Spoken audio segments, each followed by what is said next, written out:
perkenalkan ibu, nama saya Sri Rahayu dari Prodi PAUD dengan NIM 18623350062. Di sini saya akan mempresentasikan tentang kecerdasan emosional dalam dunia kerja. Adapun video ini saya buat untuk memenuhi tugas pria kecerdasan emosional dengan dosen pelaku Ibu Dr. Triwatini MPD. Baik, permasalahan yang pertama adalah bagaimana sih kita menyikapi rekan kerja kita jika mendengarkan lagu terlalu kencang.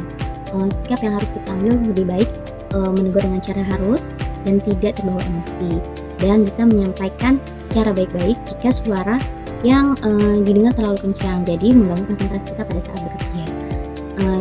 Mungkin kita bisa menyarankan kepada rekan kerja kita kalau memang mau mendengarkan musik kencang, mungkin bisa memakai headset, jadi tidak mengganggu rekan kerja yang lain, tanpa kita terbawa emosi. Jadi kita menegur dengan cara halus dengan baik supaya tidak menyinggung juga perasaan teman kerja kita.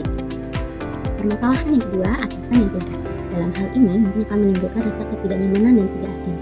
Dalam hal ini kita harus melakukan tetap fokus pada pekerjaan kita sendiri dan memberikan pada atasan bahwa kinerja kita tidak terbatas dan tidak terbawa emosi jika atasan membandingkan dengan orang lain dengan rekan kerja kita. Jadi kita tetap fokus pada diri kita dan pekerjaan kita tanpa mengurangi kualitas diri kita. Permasalahan yang ketiga adalah atasan yang tidak mengapresiasi pekerjaan kita. Yang harus selesai.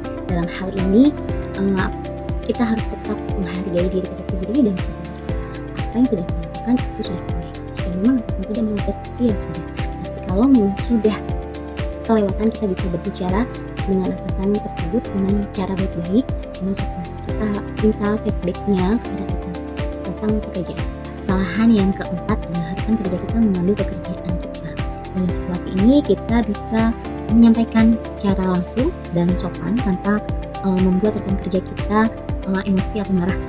Kita sampaikan kepada rekan kerja kita bahwa pekerjaan itu adalah pekerjaan kita dan tanggung jawab kita, tanpa membuat teman kita emosi atau tidak nyaman dengan ucapan kita.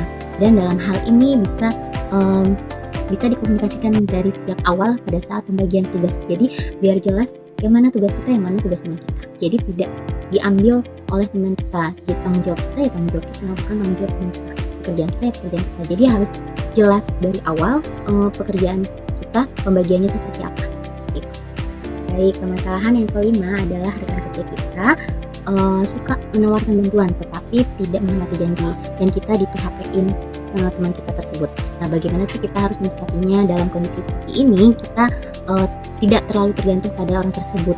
Justru kita harus tetap membuat rencana kerja sendiri dan anggap bantuan tersebut sebagai tambahan kerja saja.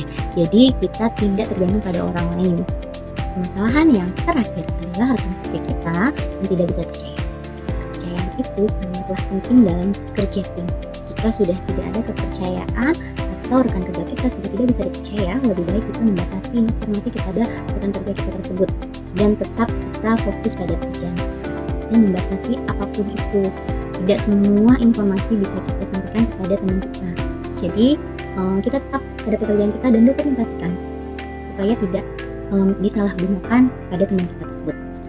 Baik, kesimpulannya adalah dalam dunia kerja berbagai masalah seperti ketidakadilan, terus perbedaan sikap dan konflik antara rekan kerja adalah hal yang wajar. Di sini kunci utamanya adalah bagaimana kita bisa mengelola emosi kita secara baik dengan tepat dan tetap profesional tanpa membuat rekan kerja kita sakit hati atau tidak nyaman dengan perilaku kita. Dan kita tetap mengutamakan komunikasi kepada rekan kerja supaya tidak ada miskomunikasi atau kesalahpahaman, tidak membuat kerusakan. Jadi tetap komunikasi, menjalin komunikasi yang baik pada rekan kerja kita, berbicara dengan sopan dan tetap profesional terhadap pekerjaan kita.